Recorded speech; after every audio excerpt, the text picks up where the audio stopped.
아마 윈스턴 처칠이라는 영국의 총리를 지냈던 그 사람을 적어도 이름은 들어보셨을 거라고 생각을 합니다. 윈스턴 처칠은 영국 사람이 뽑은 20세기 영국인 중에 가장 위대한 사람으로 굉장히 잘 유명합니다. 세계 제2차 세계대전을 승리로 이끌었을 뿐만 아니라 세계 제2차 대전이라고 하는 책을 써서 80세 넘은 나이에 노벨 문학상까지 받았던 사람입니다. 많은 사람들이 이 윈스턴 처칠이 없었으면 아마 히틀러가 세계 제2차 세계대전에서 승리를 했을 것이고 전 세계는 더 어두워졌을 것이다, 이렇게 평가를 하곤 하죠. 90세에 윈스턴 처칠이 죽었는데 이 사람의 장례식이 영국에서 왕실을 빼고 그 왕족을 빼고 처음으로 왕실급 장례로 치러졌을 정도로 굉장히 많은 존경을 받았던 사람입니다. 또 한 번은 이런 일화도 있는데, 그 윈스턴 처칠의 80세 생일에 어떤 사람이 그 처칠 총리에게 생일 카드를 썼는데 그 봉투에 어떻게 썼냐면, 살아있는 영국인 중에 가장 위대한 사람, 이게 수신자였고 주소는 그냥 런던 이렇게 적었는데, 아마 우체부가 굉장히 센스가 있었는지 그것을 처칠에게 그대로 갖다 줬다라는 일화도 전해지고 있습니다. 그만큼 이 처칠이라는 사람은 굉장히 많은 존경과 또 인정을 받았던 사람 중에 한 명입니다. 그런데 이 사람은 어렸을 때부터 굉장히 뛰어났던 사람은 아니라고 합니다. 그의 아버지는 자기 아들인 처칠을 보고 이 친구는 성격이 너무 나빠서 목사하기도 그렇고 머리가 너무 나빠서 변호사하기도 그래서 너는 사관학교나 가면 좋겠다, 이렇게 아버지가 인도를 했는데, 이 윈스턴 처칠이 공부도 그닥 잘하지 않아서 성적도 늘 안 좋았고 수업 태도도 안 좋아서 늘 학교에서 꾸지람을 받았던 학생 중에 한 명이었다고 합니다. 그런데 이 사람의 자서전을 보면 이 사람이 결국엔 사관학교로 갔는데 3번이나 떨어져서, 그리고 나서 이제 사관학교로 갔는데 그 사관학교에 나오는 시험 문제 여러 가지가 있는데 그 중에서 하나만 자기가 집중적으로 공부해서 다행히 그해 그 문제가 나와서 자기가 합격할 수 있었다라고 할 정도로 그렇게 뛰어나지 않았던 사람입니다. 그럼에도 불구하고 이 사람이 영국의 총리가 되어서 세계 제2차 세계대전을 승리로 이끌 만큼 굉장히 위대한 일을 했는데, 이 세계 제2차 세계대전이 발발하고 독일의 승기가 굉장히 좋았을 때 1940년 8월에 이 히틀러가 1500대의 폭격기를 런던에 그 영국에 보내서 집중적으로 그렇게 포격을 하던 그런 시절이 있었다고 합니다. 그때 사람들이 대부분 이 처칠에게 피해야 된다, 도망가야 된다라고 얘기했지만 이렇게 고백을 했다고 합니다. 내가 만약 죽는다면 독일군들은 내 시체를 내 집무실에서 빼야 될 거다. 다른 말로 하면 나는 결코 도망가지 않겠다, 이렇게 얘기를 했다고 하죠. 그런데 워낙에 독일군의 기세가 강했기 때문에 많은 사람들이 처칠에게 컴플레인을 했다고 합니다. 당신이 이렇게 고집부리고 전쟁에 항복하지 않아서 무고한 많은 사람들이 하루에 몇십 명씩 죽어가고 있는데 왜 이렇게 포기하지 않느냐, 이렇게 얘기해도 처칠은 그 누구의 소리도 듣지 않고 그럴 때마다 오히려 방공호에서 있다가 밖에 나와서 독이 지나가는 폭격기를 향해서 나는 절대로 포기하지 않겠다, 이렇게 외쳐댔다고는 합니다. 결국 우리가 잘 아는 것처럼 현실은 독일이 승리할 가능성이 높았지만 결국에는 영국이 승리를 했고 처칠이 굉장히 위대한 지도자로 그렇게 추앙받게 되었죠. 전쟁이 끝난 후에 옥스퍼드의 졸업식에 처칠이 축사를 전하러 가게 되었습니다. 그때 이제 많은 1000여 명의 학생들이 처칠이 무슨 얘기를 할까 기다리고 있었는데, 이 단상에 올라서서 한 1분여간 1000여 명의 학생들을 쳐다본 다음에 이렇게 얘기했다고 합니다. Never give up. 결코 포기하지 마라. 그리고 또 한참 동안 얘기를 안 하다가 이제 그렇게 서두를 열었으니 무슨 얘기를 할까 기다리고 있었는데 다시 입을 뗀 처칠이 Never give up. 그 7번의 never give up을 얘기하고 그 단상을 내려왔다고 합니다. 이 축사가 굉장히 짧지만 강렬한 축사로 오랫동안 많은 사람들에게 회자되고 있습니다. 제가 이 이야기를 알고 예전에 중고등부 사역을 할 때, 오토 사역을 할 때 졸업 예배에서 이제 아이들이 이제 대학을 가는 그 예배에서 딱 이렇게 설교를 했습니다. 세상을 향해 나가는 그 친구들에게 여러분, 어떤 유혹이 와도 여러분의 신앙을 결코 포기해서는 안 됩니다. Never give up. 이렇게 하고 설교를 끝냈습니다. 오늘도 이렇게 하고 끝내면 참 좋을 텐데 그냥 끝나면 너무 짧으니까 그렇게 하지를 못하고. 근데 얼마 전에 우연히 제 아내랑 얘기를 나누는데, 어떤 자리에서 얘기를 나누는데 아내가 그 얘기를 하더라고요. 그 10여 년 전에 했던 설교, 그 설교가 굉장히 인상적이었다. 잘했다는 아니에요. 결코 칭찬하시는 분은 아니기 때문에 인상적이었다. 10년이 지났지만 아직 기억에 남는다. 그 얘기를 들으면서 그런 생각을 했습니다. 역시 10여 년이 지나도 기억되는 설교는 짧은 설교이구나. 설교는 결코 길어서는 안 된다. 이런 생각을 하기도 했습니다. 제가 오늘 설교의 서두를 이 윈스턴 처칠의 이야기를 가지고 시작하는 이유는 이것을 말씀드리고 싶기 때문입니다. 소망을 가진 사람들의 성공 비결은 포기하지 않는다는 거죠. 어떤 어려움과 아픔이 있어도 포기하지 않으면 그 소망을 이루어낼 수 있다는 것입니다. 비록 그 소망이 이루어지는 과정 속에서 때로는 지루할 수 있고, 때로는 아플 수 있고, 때로는 어려울 수 있고, 때로는 포기하고 싶을 수 있지만 그 소망을 내가 끝까지 잡고 이어간다라면 때가 되면 그 소망은 이루어진다는 것입니다. 지금은 내가 가진 것이 0.1%라고 한다고 할지라도 그 0.1%가 모이면 언젠가는 100%가 된다는 것입니다. 나무 한 그루가 제대로 자라기 위해서는 50년 또는 100년의 시간이 필요하기도 합니다. 성경의 인물도 마찬가지입니다. 아브라함은 하나님께서 아들을 주겠다는 약속의 말씀을 붙잡고 25년을 기다렸고, 노아는 120년이라는 세월을, 모세는 40년이라는 세월을 그렇게 기다렸던 사실을 우리 너무나 잘 알고 있습니다. 마찬가지로 사도 바울도 갈라디아 교인들에게 이렇게 권면했죠. 우리가 선을 행하되 낙심하지 말지니 포기하지 아니하면 때가 이르면 거두리라. 무슨 말씀입니까? 우리가 포기하지 않으면 하나님의 때에 그것을 거둘 수 있다는 말씀입니다. 오늘은 대강절의 첫 번째 주일입니다. 대강절이라고 하면 좀 낯서신 분들도 있겠지만, 대는 기다릴 대자고요, 강은 강림하다 할 때 그 강입니다. 주님의 강림을 기다리는 절기이죠. 성탄절을 기준으로 해서 4주 전, 네 번째 주일 전부터 해서 우리는 교회는 대강절을 지킵니다. 주님의 이 땅의 첫 번째 오심, 초림을 기억하고 다시 오심을 기다리는 절기가 바로 이 대강절입니다.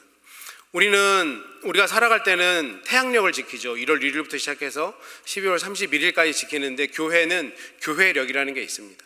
이 대강절이 교회력의 시작이에요. 기다리면서 우리는 한 해를 시작하는 거고, 추수감사절이 교회력의 마지막입니다. 감사함으로 한 해를 마무리하는 거죠. 우리는 지금 이 대강절에 와 있는데, 정말 나는 예수 그리스도를 기다리며 사는 사람인가? 한번 우리의 모습을 이 말씀을 통해서 살펴봤으면 좋겠고, 아마도 예수님 이 땅에 다시 오시는 것은 누구나 기다리며 살고 있을 거라고 생각합니다. 그렇다고 하면 나는 그 기다림에 맞는 자세로 살아가고 있는가? 오늘 한번 이 말씀을 통해서 우리의 모습을 한번 점검하고, 또 이 말씀을 붙잡고 그렇게 주님 이 땅에 다시 오심을 기다리며 살아가는, 그렇게 소망을 가지며 살아가는 저와 여러분 되시기를 주님의 이름으로 축원합니다. 오늘 함께 살펴본 누가복음 2장 말씀에는 메시아를 평생 기다리다가 결국 메시아를 만난 두 사람이 나옵니다. 한 명은 시므온이고요, 한 명은 오늘 우리가 말씀을 통해서 살펴본 안나입니다. 평생 메시아를 기다렸기 때문에 시므온은 할아버지고 안나는 당연히 할머니입니다. 그런데 이 두 사람 중에 오늘 안나를 살펴보면서 재림하실 예수 그리스도를 기다리는 우리가 어떤 신앙을 가지고 살아가야 될까, 어떤 삶의 모습을 가지고 살아가야 될까 함께 나누기를 원합니다. 오늘 본문에 나오는 안나를 우리가 잠깐 살펴볼 필요가 있는데요, 안나는 인간적으로 볼 때 굉장히 어렵게 산 사람입니다. 지금 안나가 살아가고 있을 때 이 시대상이 어떠냐면, 정치적으로 로마의 압제하에 있는 굉장히 어려운 시대를 살아가고 있죠. 우리나라가 일제강점기를 겪었던 것처럼 로마 제국도 마찬가지로 자신들이 정복한 나라를 식민화했고, 그 식민지에 총독을 보내서 그 식민지를 다스리게 하고 많은 세금을 거두어 들이는 그런 탄압을 했던 시절이었습니다. 예수님이 태어날 당시에 헤롯 대왕이라고 하는 이 사람은 굉장히 잔인했습니다. 왜냐하면 앞에서 말씀드린 것처럼 로마의 파견을 받아서 그 땅을 다스리고 있는 사람이기 때문에 언제 다른 사람이 파견될지도 모르고, 자기가 갖고 있는 그 권위를 잃지 않기 위해서 심지어는 자기 부인도 죽이고요, 장모도 죽이고 두 아들까지 죽였던 잔인한 사람입니다. 이 사람이 결국 자기의 왕권을 유지하기 위해서, 이 권리를 유지하기 위해서 무슨 일까지 했습니까? 베들레헴에, 그리고 그 주변에 2살 이하의 남자아들은 다 죽이는 대학살까지 행했던 사람이 바로 이 헤롯 대왕입니다. 얼마나 안나가 살아갔던 이 시절이 힘든 시절이었겠습니까? 그런데 그것뿐만 아니라 개인적으로 볼 때도 굉장히 불행했던 사람입니다. 36절에 보시면 안나는 아셀 지파라고 소개하고 있습니다. 이 아셀이라는 말의 뜻은 행복한, 축복받은 이런 뜻입니다. 그리고 안나라고 하는 이름, 히브리어로는 한나인데요, 이 한나의 뜻도 은혜라는 뜻입니다. 본인의 속한 지파도 축복받은 지파, 행복한 지파, 이름도 은혜라는 뜻을 갖고 있는데 안나의 인생은 그렇지 못해 보입니다. 왜 그러냐면 오늘 본문이 설명하기를 안나가 결혼한 후 7해 동안은 남편이랑 같이 살았는데 그 이후에 과부가 되었다라고 설명합니다. 그리고 84세가 되었다고 하죠. 여기서 헬라어로 보면 이 84세 앞에 헤오스라는 전치사가 있는데 이 전치사를 어떻게 해석하냐에 따라서 그녀의 나이를 84세로 볼 수도 있고 과부가 된 지 84년이 되었다라고 해석할 수도 있습니다. 어찌 되었던 간에 둘 다 굉장히 긴 세월입니다. 이 당시에는 일반적으로 14살, 15살 정도 되면 결혼을 했습니다. 그럼 최소 60년 이상은 홀로 살아왔던 거죠. 성경을 보니까 아마 자녀도 없었던 것 같습니다. 그렇게 긴 세월을 외롭게 홀로 살아온 이 안나를 성경은 조명하고 있는 것이죠. 그런데 어떻게 이 여인을 보고 정치적으로도 너무 어려운 시절이고 개인적으로도 너무 힘든 삶을 살아왔는데 이 사람의 행복한 삶을 살아왔다라고 얘기할 수 있는 사람은 없을 것입니다. 그런데 누가 뭐라고 하더라도 이 안나에게는 희망이 있었습니다. 메시아를 만나고자 하는 그 희망으로 평생을 살아왔던 사람인 거죠. 아마 안나 마음속에는 이런 마음이 있었던 것 같아요. 내가 메시아만 만나면 지금 내가 가지고 있는 그 슬픔도 어려움도 내 고통도 다 사라질 것이다. 메시아만 이 땅에 오시면 내 우울한 이 인생이 정말 기쁨이 있는 인생, 정말 내가 속한 지파 말처럼 행복한 인생, 은혜 받은 인생이 될 것이다. 이런 기대감이 있었을 것입니다. 그래서 이 여인은 선지자로서 메시아를 아주 갈망하며 기다리며 그렇게 살고 있었고 아마도 그녀의 삶의 원동력은 메시아가 이 땅에 오시고 그 메시아를 만나는 것, 그거 하나만 가지고 살았던 것 같습니다. 다른 말로 바꾸자면 안나는 어떤 상황에도 절망하지 않고 포기하지 않고 희망을 품고 살았다라는 것입니다. 이런 안나의 모습을 보면서 우리의 모습을 다시 한번 살펴보기를 원합니다. 우리 성도님들의 삶의 원동력은 무엇입니까? 우리 삶에 소망이 있다라면, 희망이 있다라면 때때로 찾아오는 우리의 어려움들은 이겨낼 수 있음을 우리 성도님들은 잘 알고 있을 거라고 생각합니다. 우리가 이민을 오고 유학을 오고 얼마나 힘든 시절을 살아오셨습니까? 그럼에도 불구하고 이 이민 생활하면서 유학 생활하면서 우리가 그 힘든 생활을 견뎌냈던 이유는 무엇입니까? 내가 이 시절을 잘 견뎌내기만 하면 우리 가족이, 내 자녀가 좀 더 나은 환경에서 살 수 있을 거라는 그 희망이, 내가 이 힘든 공부를 마치기만 하면 그래도 괜찮은 삶을 살 수 있을 거라는 그 희망이, 그 기대가 어려운 시기를 이겨내는 원동력이 되지 않았습니까? 독일의 신학자 폴 틸리는 이렇게 얘기했습니다. 희망은 인간을 살 수 있게 하는 의미를 제공한다.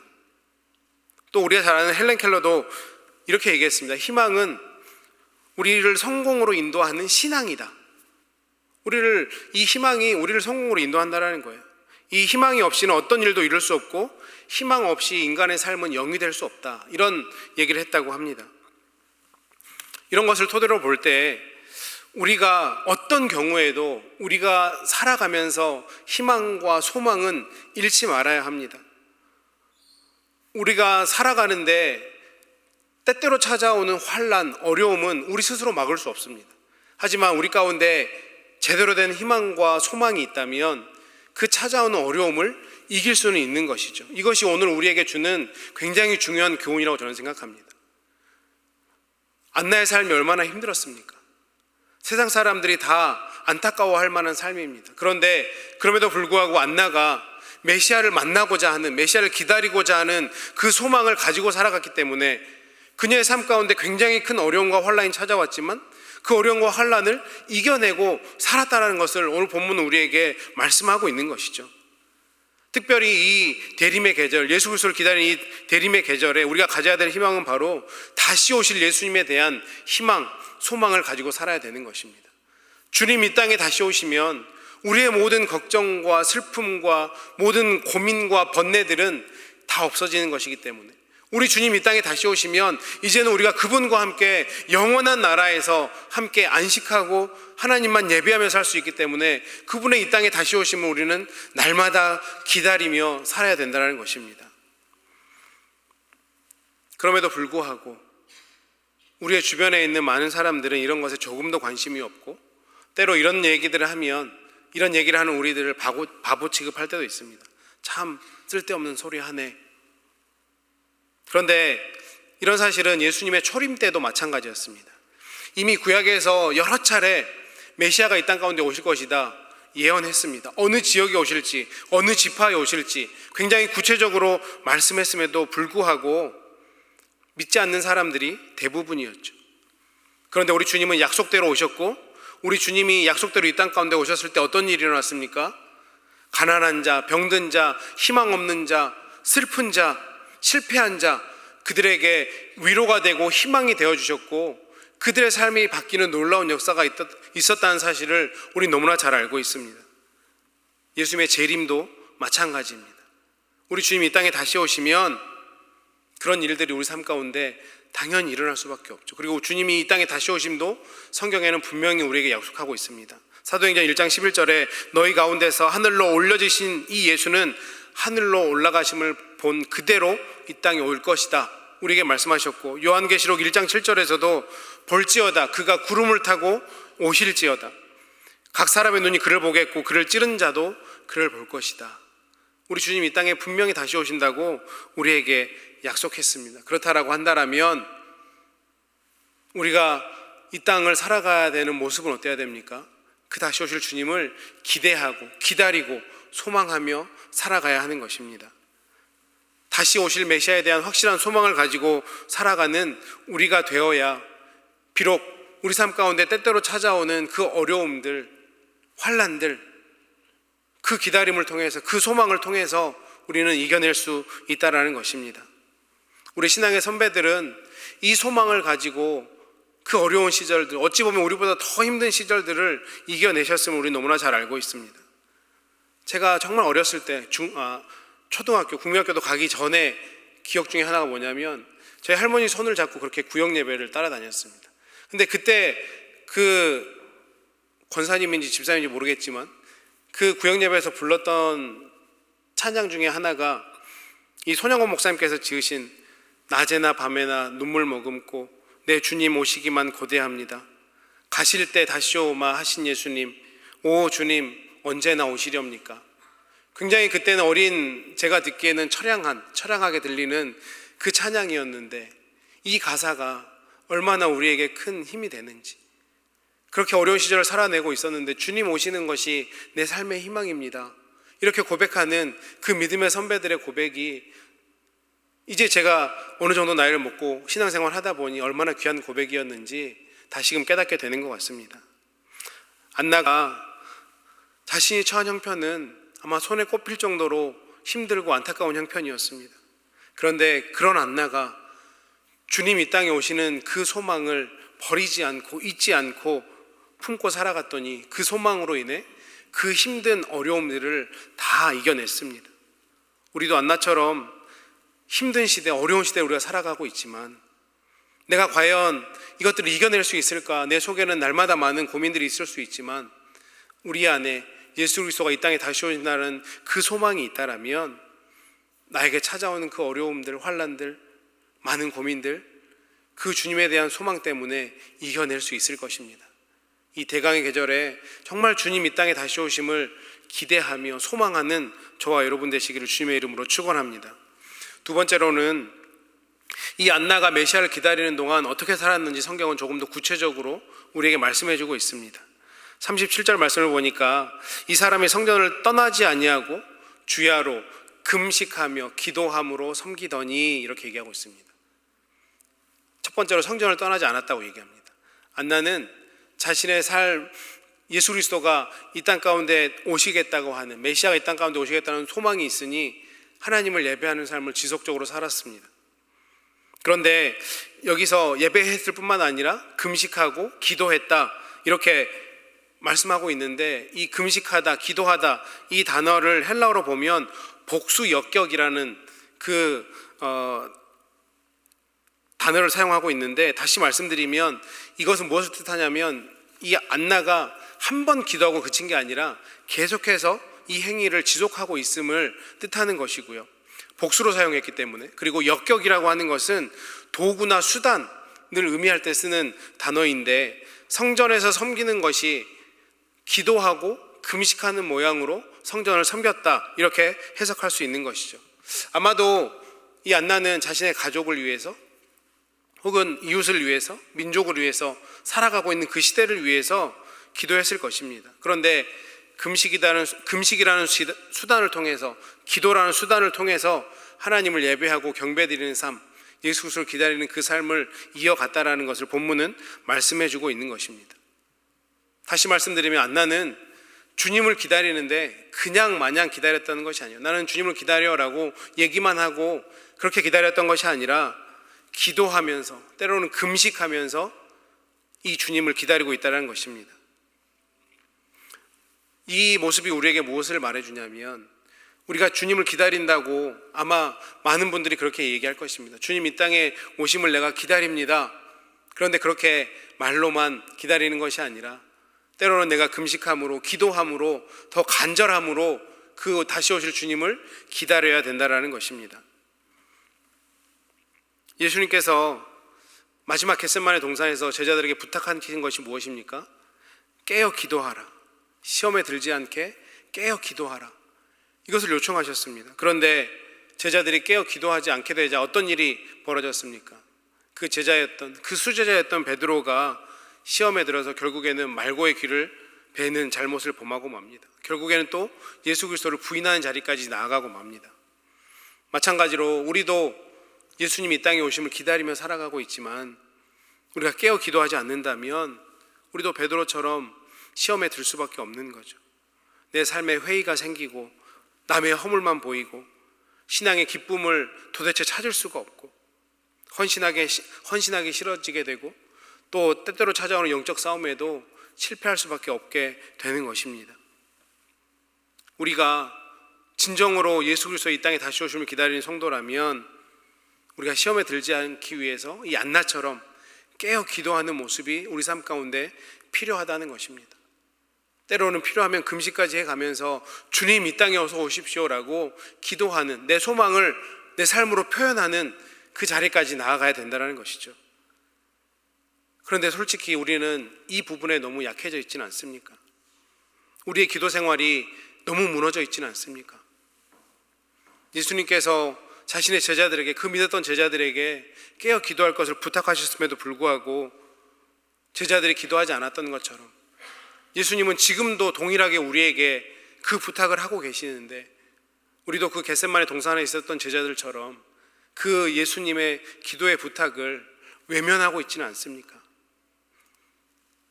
예수 그리스도께서 이 땅에 오셔서 십자가를 지심으로 우리는 은혜의 보좌 앞에 담대히 나아갈 수 있는, 언제든지 주님 앞에 나아가서 주님을 찾을 수 있는 놀라운 특권과 은혜를 가진 사람들입니다. 이 놀라운 선물을 받았는데 우리는 이 선물을 너무나 사용하고 있지 않은지 우리의 모습을 살펴봤으면 좋겠습니다. 특별히 우리가 2부 예배를 나오시는 성도님들 가운데는 우리 선생님들도 많이 계시고 또 목회자들도 있습니다. 이 목회자들과 선생님들의 공통점이 무엇입니까? 하나님께서 영혼을 맡겨주셨다는 것입니다. 그 영혼을 케어해달라고 그 사명 우리에게 주신 거예요. 영혼을 변화시키는 일이 얼마나 어렵고 힘든 일입니까? 기도 없이는 결코 안 되는 일입니다. 주님 앞에 나아가서 기도해야만 그 영혼에게 그리스도를 전할 수 있고 그 영혼을 변화시킬 수 있다는 사실을 우리는 너무나 잘 알고 있습니다. 이걸 너무나 잘 알고 있음에도 불구하고 우리가 기도의 자리까지 나아가는 건 참 어려운 것 같습니다. 여러 가지 이유들이 있습니다. 바쁘기도 하고요, 어렵기도 하고요. 하지만 그 이유들 때문에 우리가 기도의 자리에 나아가지 않는다면 우리가 가지고 있는 소망은 결국 어느 순간에 스르르 무너져 버리게 되고, 우리 삶 가운데 어려움이 찾아오면 그 어려움 앞에 우리는 쓰러질 수밖에 없는 것입니다. 부끄럽지만 담임 목사님께서 저희 목회자들에게도 수시로 말씀하십니다. 더 기도해야 되지 않겠냐? 기도 없이 목회 안 된다. 수요 예배, 금요 예배, 새벽 예배, 기도의 자리에 더 나와야 되지 않겠냐? 그것뿐만 아니라 개인의 기도의 자리도 너무 필요하다. 이것은 비단 목회자뿐만이 아닐 것입니다. 그리스도의 제자로 살아가는 우리 모두에게 예수님은 원하고 있습니다. 또 요구하고 있습니다. 시험에 들지 않게 깨어 기도하라. 그것이 예수님 이 땅에 오시는 그 소망을 가지고 사는 사람들의 가장 중요한 모습일 것입니다. 왜 그렇습니까? 정말 나에게 소망이 있으면, 내가 바라는 게 있으면 주님 앞에 나와서 간절히 기도하지 않습니까? 내 자녀의 잘됨을 위해서는 필요하면 때때로 금식도 하고 또 기도하시는 줄 저는 믿습니다.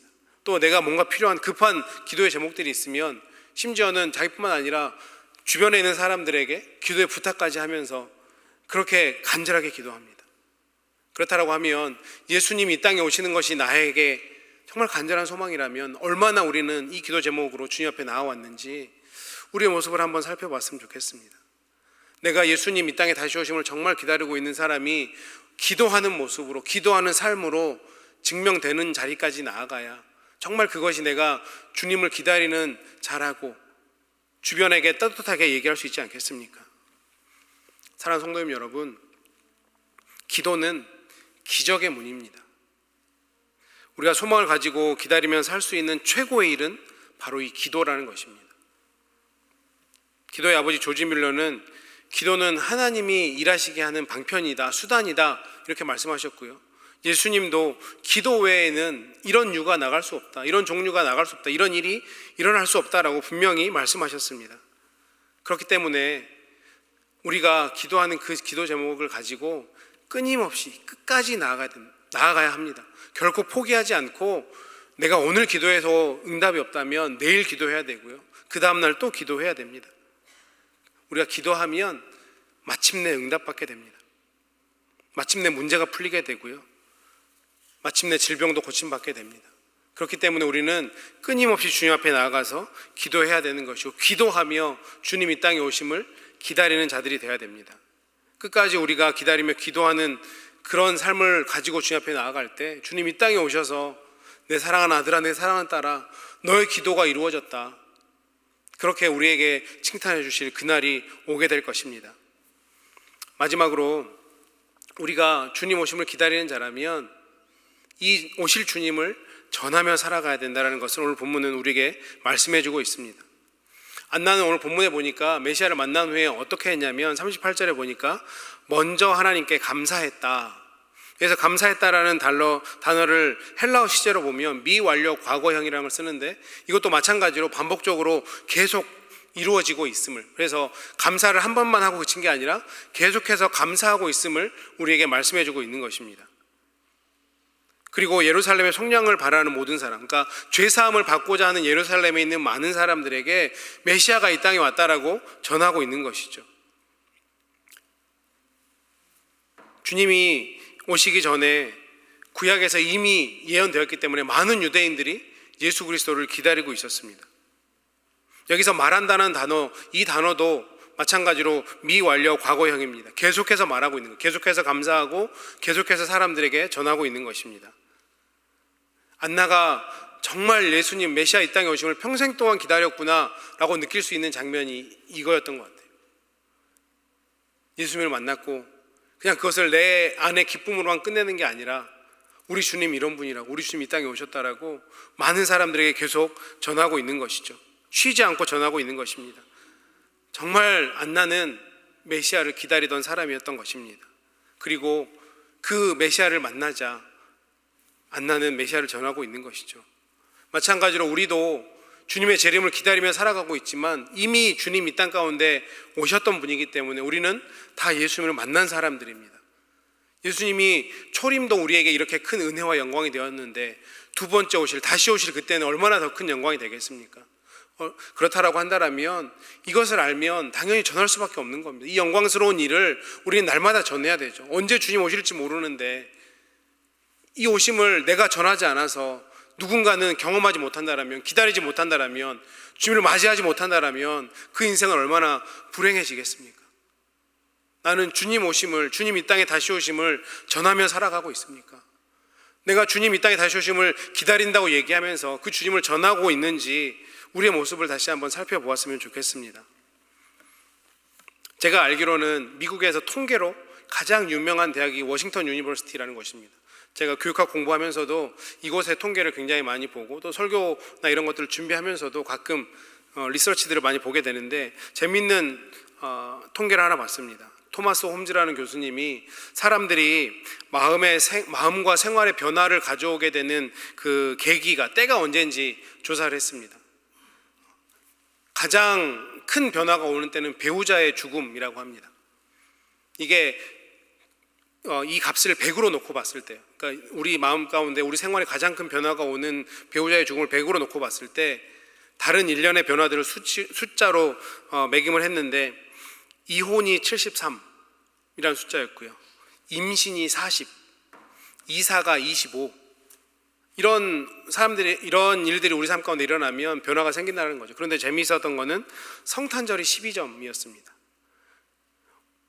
우리가 생각할 때 그냥 성탄절은 그냥 지나갈 것 같은데 12점이라는 꽤 큰 숫자를 통해서 많은 사람들에게 성탄절을 통해서 그 사람이 변화를 일으킬 수 있다라는 그 날이 바로 이 성탄절이라는 거죠. 이것이 무엇을 얘기해 줍니까? 우리가 그냥 이 성탄의 때를 그냥 놓치고 지나간다라면, 이 성탄의 때에 예수 그리스도를 전하지 않고 그냥 지나간다라면 누군가는 이번 성탄에 삶의 변화를 가져올 수 있는데, 예수님을 만나서 그 삶에 놀라운 변화를 가져올 수 있는데 그것을 놓치게 된다는 것입니다. 우리가 이제 대강절이 시작되었고 또 한 달 금세 눈 깜짝할 새 지나갈 것입니다. 그러면 성탄절 예배를 드리게 될 것인데, 이 성탄의 계절이 누군가는 변할 수 있다라면 그 변화의 도구로 저와 여러분이 쓰임받아야 되지 않겠습니까? 그것이 하나님 앞에 얼마나 큰 영광이 되겠습니까?